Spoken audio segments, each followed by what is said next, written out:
السلام علیکم ناظرین، ویلکم ٹو پنڈی نیوز۔ میں ہوں منیر نذیر۔ ناظرین، ایک بار پھر ہم حاضر ہیں پروگرام بریک تھرو میں نئے موضوع کے ساتھ۔ کرونا وائرس بے لگام گھوڑے کی طرح بڑی تیزی سے دوڑتا اور پھیلتا جا رہا ہے، جس کی وجہ سے ملک میں جانی اور معاشی نقصان انتہا تک پہنچ چکا ہے۔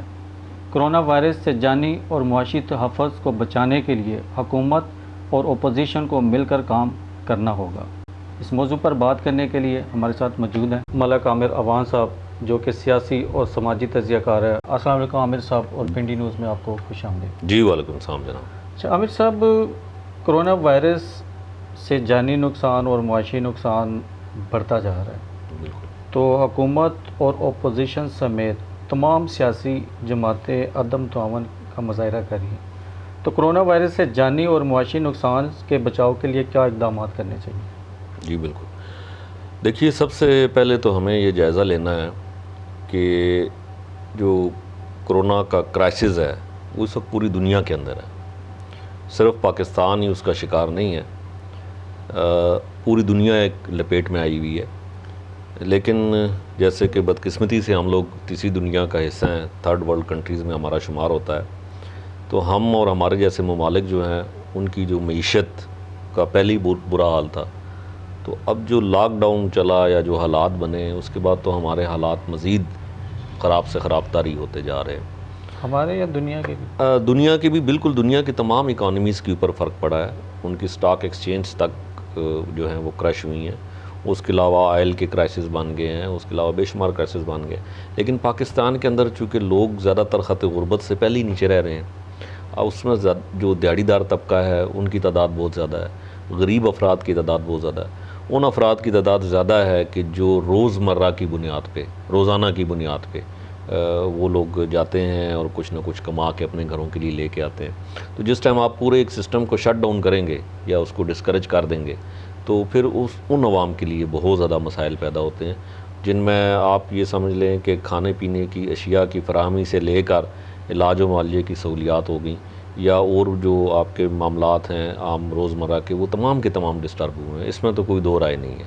اور پاکستان کے اندر حالات جو ہیں وہ ہر دن گزرتے ساتھ مزید ورسٹ ہوتے جا رہے ہیں۔ اور جیسے آپ نے دیکھا حکومت نے امدادی پیکج بنائے، پیکیجز کا اعلان کیا، اس کے علاوہ فورن ایڈ بھی ہمیں ملی، لیکن اگر حقائق میں جایا جائے اور ریئلٹیز کے اوپر بات کی جائے تو میں سمجھتا ہوں کہ یہ اونٹ کے منہ میں زیرے کے مترادف بھی نہیں ہے، اور سٹل آپ کی پوزیشن جو ہے وہ اسی طرح ہے، اور یہ روز بروز مزید خراب ہوتی جائے گی۔ حکومت کا جہاں تک کام ہے، راشن پانی یہ تو حکومت دے رہی ہے، جیسے بھی کر رہی ہے، امداد بھی دے رہی ہے، لیکن اب حکومت اور جو سیاسی پارٹی ہیں، پاکستان کی تمام سیاسی پارٹی، وہ کرونا سے بچاؤ، اب یعنی کہ جانی نقصان اور معاشی تحفظ کے لیے کن ترجیحات کی ضرورت ہے کہ اپوزیشن، حکومت یا تمام سیاسی پارٹیوں کو ایک پیج پر لانے کے لیے کیا طریقہ کار اپنانا ہوگا؟ دیکھیں، بدقسمتی سے ہمارے ہاں چونکہ اس معاملے کو اتنا زیادہ سیریس نہیں لیا جا رہا جتنا کہ لیا جانا چاہیے، اور بدقسمتی سے ہماری جو پارٹیاں ہیں، وہ سیاسی پارٹیاں جو ہیں وہ بھی ایک پیج کے اوپر نہیں ہیں۔ اب اس میں اگر ہم کسی ایک پارٹی کو مخصوص طور پر یا خاص طور پر ہم اس پارٹی کو مورد الزام ٹھہرائیں تو وہ بھی غلط بات ہے۔ لیکن اس وقت اگر آپ دیکھیں تو حکومت جن لوگوں کے ہاتھوں میں ہے، جن کے پاس ریاستی ادارے ہیں، جن کے پاس عوامی ادارے ہیں، جن کے پاس پورا ایک سٹرکچر اور میکنزم جن کے پاس ہے، سب سے زیادہ ذمہ داری تو ان کی بنتی ہے کہ وہ اپنی ایک ہم آہنگی کا، ایک میوچول انڈرسٹینڈنگ کا ماحول بنائیں، ماحول کریٹ کریں، اور اس ماحول کے درمیان دوسری جو اپوزیشن کی پارٹیز ہیں ان کو اعتماد میں لیں، اور اعتماد میں لینے کے بعد ایک فضا بنائیں جس میں اس چیز کو سیریس لیا جائے، اور اس کے اوپر آپ جنگی بنیادوں پہ اور ہنگامی بنیادوں پہ جو ہے آپ اپنی کارروائی کا آغاز کریں، تو تب جا کے آپ معاملات کو کنٹرول کر سکتے ہیں۔ جہاں تک اپوزیشن کا تعلق ہے، اپوزیشن آپ کسے کہتے ہیں؟ میں تو سمجھتا ہوں اس وقت کی جو اپوزیشن ہے وہ کوئی اتنی زیادہ ایفیکٹو اپوزیشن تو ہے نہیں۔ آپ کی جو گورنمنٹ ہے اس کے پاس اختیارات ہیں، اس کے پاس وسائل ہیں، اس کے پاس فنڈز ہیں، فارن فنڈنگ سب اس کے پاس جاتی ہے، پاکستانیوں نے خود کافی ساری فنڈنگ کی. ابھی یہ ٹیلیتھون والا جو پلان بنا تھا ان کا پرائم منسٹر صاحب کا, اس میں لوگوں نے فنڈز دیے. اس کے علاوہ باہر سے بھی آپ کو IMF نے بھی امداد دی ہے, ورلڈ بینک نے آپ کو امداد دی ہے, آپ کو دوسرے ممالک سے بھی امداد ملی ہے. لیکن آپ دیکھ لیں کہ آپ کے یہاں کرپشن کا جو معیار ہے وہ اس قدر ہے کہ آپ کو جو باہر سے ایڈ ملی, جس میں آپ کو مطلب ماسک ملے, سینیٹائزرز آپ کو ملے, جو وینٹیلیٹرز آپ کو ملے, یا جتنی بھی میڈیکل کی جو آپ کی سہولیات تھیں ان سے متعلق اشیاء ملے, کیا آپ سمجھتے ہیں کہ ہم اس چیز کو جسٹیفائی کر سکتے ہیں کہ وہ تمام کی تمام جو ہیں وہ صحیح طریقے سے تقسیم ہوئی یا صحیح طریقے سے عوام تک پہنچائیں گی؟ 25 کروڑ کی آبادی کے اندر آپ کیا سمجھتے ہیں کہ ان محدود طبی وسائل کے ہوتے ہوئے کیا آپ اس کرائسس پہ اس طرح قابو پا سکتے ہیں؟ یہ تو پاکستان کی خوش قسمتی ہے کہ اللہ تعالیٰ نے کافی حد تک پاکستان کو اس وبا سے محفوظ رکھا ہوا ہے. اگر آپ دوسرے ممالک سے اس کا موازنہ کریں تو میں تو سمجھتا ہوں کہ پاکستان جیسے ممالک کے پاس تو طبی سہولیات نہ ہونے کے برابر. اگر آپ موازنہ کریں تو پوری دنیا کرونا کی لپیٹ میں ہے, لیکن باہر کی حکومتیں اگر آپ دیکھیں, جمہوریت بھی ہے امریکہ میں, برطانیہ میں, دوسرے دیگر ممالک میں, وہاں کی اپوزیشن حکومت کورونا کے اوپر کوئی الزام تراشی نہیں کر رہے. اس ٹائم وہ صرف عوام کو بچانے کے لیے کام کر رہے ہیں. تو پاکستان میں تو اپوزیشن حکومت دونوں کھچڑی بنی ہوئی ہیں. دیکھیں, ایک تو یہ ایک تو ان کا ایک بیان بھی نہیں ہے. سب سے پہلے ہمارے پرائم منسٹر نے فرمایا کہ جی لاک ڈاؤن جو ہے وہ ملک کے لیے بہتر نہیں ہے, اگر ہم چاہیں تو ہم کرفیو لگا دیں لیکن اس کے بڑے برے نتائج آئیں گے. پھر بھی لاک ڈاؤن کیا گیا. جب لاک ڈاؤن کیا گیا تو ان کا بیان جو ہے وہ یہ آیا کہ لاک ڈاؤن کی وجہ سے ہمارے ہاں جو کیجویلٹیز ہیں, شرح اموات ہے, وہ کم ہوئی. اب آپ کیا پہلے بیان کو تسلیم کریں گے یا آپ بعد والے بیان کو تسلیم کریں گے؟ ان کے بیانات میں خود کنٹرڈکشن ہے, یہ کسی جگہ کے اوپر قائم خود نہیں ہے. پھر انہوں نے فرمایا جناب کہ جو صوبے ہیں وہ جیسے چاہیں اس کو مینیج کریں. لاک ڈاؤن جو ہے وہ سخت لگانا چاہتے ہیں, کرفیو لگانا چاہتے ہیں, نہیں لگانا چاہتے, وہ خود ڈیسائیڈ کریں. تو مجھے بتائیں کہ جب وفاق خود اس قسم کے بیان دے گا جس میں ہم آہنگی نہیں پائی جاتی اور اس کے اندر کوئی ایسی یکسویت نہیں ہے, تو پھر جو دوسرے صوبے ہیں وہ کیا کریں گے؟ اگر صوبوں نے اپنے اپنی حکمت عملی کے تحت چلنا ہے تو پھر وفاق یا فیڈریشن کا جو کانسیپٹ ہے وہ تو ختم ہو جاتا ہے. تو یہاں پہ تو تضاد ہے نا کہ سیاست دانوں کے اندر اتفاق نہیں ہے کرونا وائرس سے جانی اور معاشی نقصان کو بچانے کے لیے. وہ ایک پیج پہ نہیں ہے, قومی پالیسی ان کے پاس نہیں ہے, قومی یکجہتی نہیں ہے, سیاسی مفاہمت کے لیے وہ تیار نہیں ہے. صرف اور صرف وہ اس ٹائم پیسوں کے اوپر ایک دوسرے کرپشن, جی آپ نے وفاق صوبے کے اوپر, سندھ کے اوپر الزام لگا رہا ہے, سندھ وفاق کے اوپر الزام لگا رہا ہے, لیکن انسانی بچاؤ کے لیے کوئی بھی سیریس یا سنجیدہ ہو کر کام نہیں کر رہا ہے. یہ تو ایک بات ہے. دوسرے سے یہ ہے کہ اب وزیر اعظم صاحب نے کنسٹرکشنز کے بعد سنتھ انڈسٹری ایریا کو بھی کھولنے کے لیے سٹینڈ بائی کر دیا ہے. کہ تو اگر انڈسٹری کھلنے سے آپ کیا سمجھتے ہیں کہ پاکستان کے معاشی مسائل کتنے حل ہو جائیں گے؟ دیکھیں, میں یہ سمجھتا ہوں کہ ابھی جو حالات چل رہے ہیں اس میں تو کرونا کرائسس کو سب سے پہلے توجہ دی جانی چاہیے. لیکن ان حالات کے اندر جو سٹیپس ابھی گورنمنٹ نے لیے ہیں, میرا ذاتی خیال یہ ہے کہ یہ سٹیپس اگر اس کو آپ ریل اسٹیٹ انڈسٹری کہیں جس کو ابھی انڈسٹری کا درجہ دے رہے ہیں, یہ سٹیپس اگر یہ گورنمنٹ اپنے آتے وقت, جس وقت گورنمنٹ ان کو دی گئی اگر اس وقت یہ ریولوشنری سٹیپس لیتے تو شاید پاکستان کی معیشت جو ہے وہ اتنا نیچے نہ گرتی. اس میں سب سے امپورٹنٹ چیز جو ہے وہ ریل اسٹیٹ انڈسٹری ہی ہے. جس وقت آپ کی پیسے کی سرکولیشن ہوتی ہے, کیونکہ ذرا جب پیسہ سرکل کرتا ہے تبھی وہ غریب آدمی تک پہنچتا ہے. آپ جس وقت ریل اسٹیٹ انڈسٹری کو یا کنسٹرکشن کو آپ بالکل آپ کارنر سے لگا دیں گے, جس طرح لگایا ہے اس گورنمنٹ نے 1.5 سال کے عرصے کے اندر, انہوں نے جتنے بھی سرمایہ کار تھے یا سرمایہ دار طبقہ تھا یا اس ملک کے اندر ایک یہ واحد انڈسٹری تھی جو بہت اچھے طریقے سے یہ چل رہی تھی, جس کی ایگزامپل آپ کے سامنے بحریہ ٹاؤن ہے, اس کے علاوہ دوسری بھی مختلف بڑی بڑی اسکیمیں ہیں جس میں اوورسیز پاکستانیوں نے اور دنیا بھر سے لوگوں نے پیسہ بھیجا, اور آپ کے یہاں کنسٹرکشن انڈسٹری جو ہے وہ ریل اسٹیٹ کی جو انڈسٹری ہے اس نے بڑی ترقی کی, اور پاکستان کے اندر بہت سارے حالات کے اوپر اس کا بڑا اچھا افیکٹ تھا. لیکن بدقسمتی سے اس گورنمنٹ نے اس کو ڈسکریج کیا. آپ ابتدائی ایام دیکھ لیں, اس میں انہوں نے اتنے ٹیکسز لگا دیے اور ٹیکس کے اوپر اتنے ٹیکس در ٹیکس لگا کے اس سسٹم کو اتنا زیادہ پیچیدہ بنا دیا کہ اس کے اندر سرمایہ کاری رک گئی. اور اس کا نتیجہ کیا نکلا کہ جس ٹائم سرمایہ جو ہے اس انڈسٹری میں ایڈ نہیں ہوا تو وہ نیچے تک پہنچا نہیں، وہ غریب تک نہیں پہنچا۔ یہ تو معیشت کے کچھ اصول ہیں۔ تو پاکستان کے اندر جو سٹیبل انڈسٹریز تھی وہ یہی تھیں۔ اب آ کے انہوں نے جو اس کو انڈسٹری کا درجہ دے دیا ہے، اور ابھی چونکہ ملک تو خیر کسی اور ہی حالات سے گزر رہا ہے، لیکن اس دوران انہوں نے جو انڈسٹری کا درجہ دیا اس کے بالکل خوشائند اثرات ہوں گے، اور آنے والے دنوں میں انشاءاللہ اگر یہ حکومت جو ہے سرمایہ داروں کا یا سرمایہ کاروں کا یا عوام کا اعتماد بحال کر سکی تو پھر میں سمجھتا ہوں کہ پاکستان کے اندر کافی حد تک خوشحالی آئے گی۔ مطلب انڈسٹری کھولنے سے مزدور طبقہ روزگار نکلے گا، مزدور طبقے کو جو کرونا کی وجہ سے اس ٹائم سامنا ہے بھوک افلاس کا، تو انڈسٹری کھولنے سے وزیر اعظم کا یہی ہے کہ انڈسٹری کھلے گی تو سارا یہ شاید پاکستان کی جو معاشی حالات ہیں اسٹرانگ ہو گئے اور بے روزگاری میں کمی ہوگی۔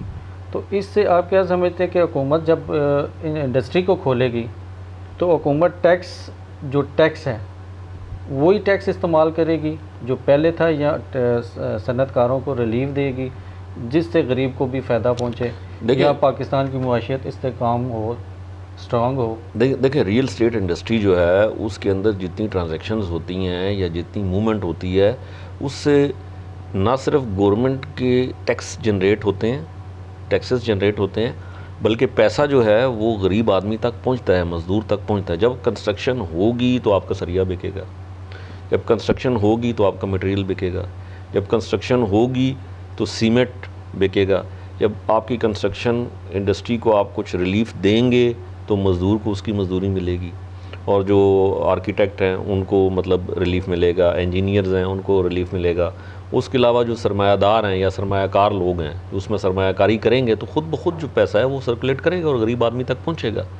لیکن آپ اس میں یہ چیز ایڈ کر لیں کہ اگر یہ گورنمنٹ جس طرح انہوں نے اس ریلیف کو ابھی تو زبانی کا ہے، پتہ نہیں امپلیمنٹ یہ کس ٹائم ہوتا ہے، اگر یہ ریلیف سٹارٹ میں دے دیتی اور اس انڈسٹری کو اتنا زیادہ جو ہے ڈس انگیج نہ کیا جاتا تو اس کے بہتر اثرات آ سکتے تھے۔ میں اس میں آپ کو ایگزامپل دیتا ہوں کہ جب آپ زمین کا کوئی ٹرانسفر کراتے ہیں اس میں سب سے پہلا جو ٹیکس ہے وہ یہ گین ٹیکس لیتے ہیں۔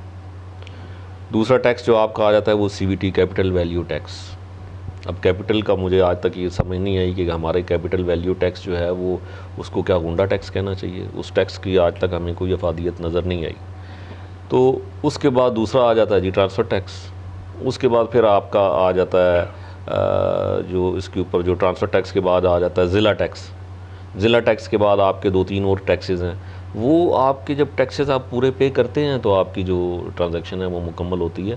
تو ظاہر ہے ان کے بغیر اگر ٹرانزیکشن کمپلیٹ نہیں ہو سکتی ان ٹیکسز کے بغیر، تو اس کے مطلب یہ ہے کہ سرمایہ کار ٹیکسز دے گا تو وہ اپنی کنسٹرکشن کے کام کو جاری رکھے گا۔ تو کوئی بھی کام جو ہے اس میں آلریڈی گورنمنٹ کو بے بہا ٹیکس اس میں ملتا ہے۔ انہوں نے تو پچھلے 1.5 سال میں اس کو شرنک کیا ہے۔ ٹھیک، اچھا سر، آج کل ایک نیا بڑا ایشو چل رہا ہے 18ویں ترمیم سندھ حکومت اور وفاق کے درمیان۔ کرونا وائرس کی وجہ سے بڑے ان کے اوپر کرپشن رقم کے الزامات لگائے جا رہے ہیں، تو اب 18ویں ترمیم جو ہے، 18ویں ترمیم میں جو ترجیحات پہ تبدیلی لا رہے ہیں کہ ان پہ تبدیل کیا جائے، ان کے اندر کچھ امینڈمنٹ کی جائے، تو آپ کیا سمجھ رہے ہیں کہ 18ویں ترمیم میں صوبوں کے اختیارات، جو صوبے کی خود مختاری ہے، اس کو ختم کرنے کے لیے یہ گیم کی جا رہی ہے یا واقعی ترجیحات میں تبدیلی ہوگی؟ دیکھیے جی، سب سے پہلے تو ہمیں یہ سمجھنا ہوگا ہمارا آئین کیا ہے۔ 1973 کا جو آئین ہے، ہم نے بدقسمتی سے آئین پاکستان کو چوچوں کا مربع بنایا ہوا ہے۔ میں یہ سمجھتا ہوں کہ جو لوگ آئین میں ترمیم کی باتیں کرتے ہیں ان کو تو شاید یہ بھی نہیں پتہ ہوگا کہ ہمارے پاکستان کے آئین کے ٹوٹل آرٹیکلز کتنے ہیں، اس کے شیڈول کتنے ہیں، ان کو نہیں علم ہوگا۔ یہ جو 18ویں ترمیم ہے یہ بیسکلی تھی کیا؟ یہ سن 2010 میں جب اس ترمیم کو منظور کیا گیا اور یہ سینٹ سے پاس ہوئی، بنیادی طور کے اوپر جو پریزیڈنٹ کے پاس اختیارات تھے ان میں کمی کی گئی، اور پہلی دفعہ اس وقت کے صدر نے اپنے اختیارات میں کمی کی اور اختیارات جو ہے وہ پارلیمنٹ کو سونپے گئے، جس سے آپ کی صوبائی اختیارات پارلیمنٹ کو اور صوبوں کو بھی اختیارات ملے، صوبائی اختیارات میں اضافہ ہوا۔ تو جس ٹائم صوبوں کو آپ خود مختاری دیں گے کسی حد تک، تو آپ کی فیڈریشن کو فائدہ ہوگا. وفاق کو اگر فائدہ نہیں ہوگا تو فیڈریشن کو فائدہ ضرور ہوگا. اگر یہ 18ویں ترمیم کو یہ جس طریقے سے کہہ رہے ہیں کہ اس کو ختم ہونا چاہیے یا نہیں ختم ہونا چاہیے، میں سمجھتا ہوں کہ 18ویں ترمیم کو ختم کرنے سے جو ہے وہ پاکستان کا کوئی فائدہ نہیں. صوبائی خود مختاری جاری رہے گی تو ہماری فیڈریشن مضبوط رہے گی، فیڈریشن مضبوط رہے گی تو پاکستان ترقی کرے گا. آپ کیا سمجھتے ہیں کہ پی ٹی آئی کے پاس 2/3 اس وقت پارلیمنٹ کے اندر 2/3 سیٹیں ہیں کہ وہ ترمیم اس آئین کو یا اس میں ترجیحات کو تبدیل کرنے کے لیے وہ آسانی سے یا سینیٹ سے پاس کروا لے گی؟ پہلے تو ہے کہ پارلیمنٹ میں 2/3 ان کی حکومت ہی نہیں ہے، نہ ان کے پاس سیٹیں ہیں. دیکھیں معذرت کے ساتھ جس طرح میں نے آپ سے گزارش کی کہ آج کل حکومتی ارکان یا ہر بندہ جو ہے وہ ٹی وی پہ آ کے 18ویں ترمیم کر رہا ہے، نہ ان کو 18ویں ترمیم کی ڈیٹیلز کا پتہ ہے، نہ ان کو آئین پاکستان کا پتہ ہے. اور جس طرح انہوں نے کہا کہ اس پہ کچھ تحفظات ہیں، ان تحفظات کو کلیئر کرنے کے لیے ہم چاہتے ہیں مزید ریفارمز کی جا سکتی ہیں، لیکن وہ ابھی تک یہ چیز اسٹیبلش نہیں کر سکے کہ وہ کون سی ریفارمز ہیں جو وہ کرنا چاہتے ہیں جس سے کہ 18ویں ترمیم کے اندر جا کے امینڈمنٹس مطلب آئین کے اندر وہ کرے. تو میں سمجھتا ہوں کہ یہ تو ایک بچکانہ سی بات ہے. جب تک آپ کا اس چیز کے اوپر مکمل گرپ نہیں ہے، جو بھی آتا ہے وہ منہ اٹھائے آ کے 18ویں ترمیم کی بات کر رہا ہے، اکثریت ہے یا نہیں ہے، چاہے کوئی چیز آپ کے پاس کمپلیٹ ہے یا نہیں، آپ نے آئین کا مذاق بنایا ہوا ہے. تو میں یہ سمجھتا ہوں کہ یہ بالکل اللاجیکل بات ہے کہ آپ جو ہے وہ ہر بندہ آ کے ٹی وی کے اوپر بیان دے رہا ہے جی 18ویں ترمیم کا یہ ہونا چاہیے، 18ویں ترمیم کا ہونا چاہیے. میں سمجھتا ہوں کہ یہ غلط وقت کے اوپر، اس وقت ملک کے کرائسس سے گزر رہا ہے. اس کرائسس میں آپ نے ایک اور چیز کو انگیج کر لیا ہے جو اس وقت کی انگیجمنٹ بنتی نہیں ہے، ضرورت نہیں ہے اس کی. اچھا سر، اب تیل پہ تھوڑی سی بات کرتے ہیں. تیل کی مصنوعات میں تیل تقریباً 18 یا 19 مہینوں کے بعد حکومت نے ایک اچھا کام کیا کہ تیل کی قیمتوں میں کمی آئی ہے. تو آپ کیا سمجھتے ہیں کہ اس تیل کی کمی ہونے کی وجہ سے اس کی کیا ریزن ہے، اور اس سے مہنگائی میں کمی واقع ہوگی یا صرف اہمی بس ایک عوام کو شرلا دیا گیا یا کچھ خوشخبری دی گئی ہے؟ دیکھیں اس وقت جو حالات ہیں اس کے تحت آپ چونکہ جانتے ہیں کہ پوری دنیا کے اندر جو کرونا کا کرائسس ہے وہ چل رہا ہے. اب کرونا کے کرائسس سے جو زیادہ ممالک متاثر ہوئے ہیں وہ یورپین ممالک ہیں، امریکہ متاثر ہوا، رشیا متاثر ہوا. دنیا کے اندر جو پیٹرولیم پروڈکٹس ہیں ان میں سب سے زیادہ جو پیٹرول یا گیس یوز ہوتی ہے وہ گاڑیوں میں استعمال ہوتی ہے.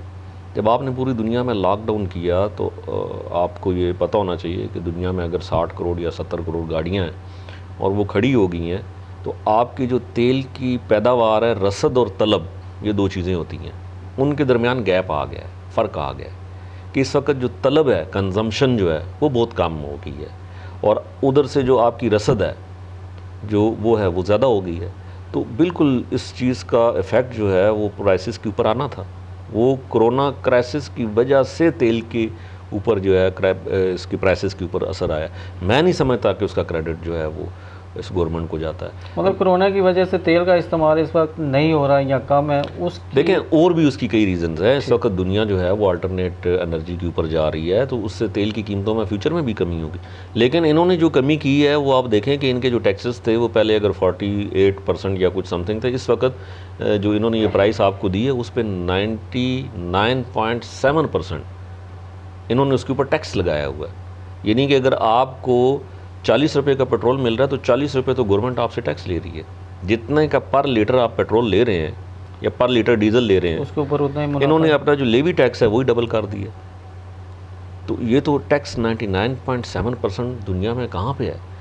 ہمارے پرائم منسٹر فرماتے ہیں جی کہ جو برصغیر پاک و ہند جو ہمارا سب کانٹیننٹ ہے اس کے اندر سب سے سستا تیل ہم مہیا کر رہے ہیں.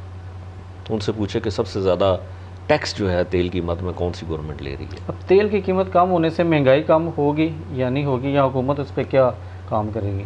دیکھیں میرے خیال کے مطابق کیونکہ عوام کے لیے زیادہ مہنگائی میں کمی واقع ہوگی تو عوام کو، عام بندے کو فائدہ ہوگا. بالکل ہونا چاہیے، لیکن میں سمجھتا ہوں کہ جو تیل کی قیمتوں میں اس وقت حالیہ کمی کی گئی ہے وہ بالکل غیر تسلی بخش ہے. اس کو کم از کم 2000 آپ چلے جائیں، آج سے 5-6 سال پیچھے چلے جائیں، اگر آپ اس کو 2014 2015 اور یا 2013 کی لیول پہ لے جائیں، اس وقت آپ کو جو بیرل تھا یا اس سے پہلے کی جو آپ کو بیرل مہنگا مل رہا تھا، اس کے باوجود آپ کا تیل جو تھا وہ 65 یا 67 روپے پہ تھا. اس وقت آپ کو پر بیرل جو مل رہا ہے وہ آپ کو ڈالر یا $12 یا $13 کا مل رہا ہے. تو اس کے باوجود بھی اگر آپ نے تیل کی قیمت جو ہے 81 رکھی ہوئی ہے اور 81 سے اوپر آپ کی پرائس ہے، تو یہ تو آپ ڈبل پہ آپ بیچ رہے ہیں. اس میں ایک تو آپ کو ریلیف زیادہ دینا ہوگا. آپ ایکچول ریلیف دیں گے تو تب اس کے ثمرات آپ کے سامنے آئیں گے، اور اس سے کسی حد تک آپ کی اکانومی کو اور لوگوں کو کچھ ریلیف ملے گا. یہ جو ریلیف آپ نے ابھی دیا ہے اس سے کوئی ریلیف نہیں ملے گا. بہت شکریہ عامر صاحب، آپ نے پروگرام کے لیے ہمیں ٹائم دیا. ناظرین، آپ نے دیکھا کہ کرونا وائرس سے ہونے والے نقصانات کے لیے حکومت اور اپوزیشن اور تمام سیاسی جو بھی نظریہ رکھتے ہیں ان کو مل کر کام کرنا ہوگا تاکہ جانی اور معاشی نقصان سے بچا جائے. اس کے ساتھ ہمیں دیجیے اجازت، پھر ملیں گے کسی اور موضوع کے ساتھ. اللہ حافظ. پاکستان زندہ باد.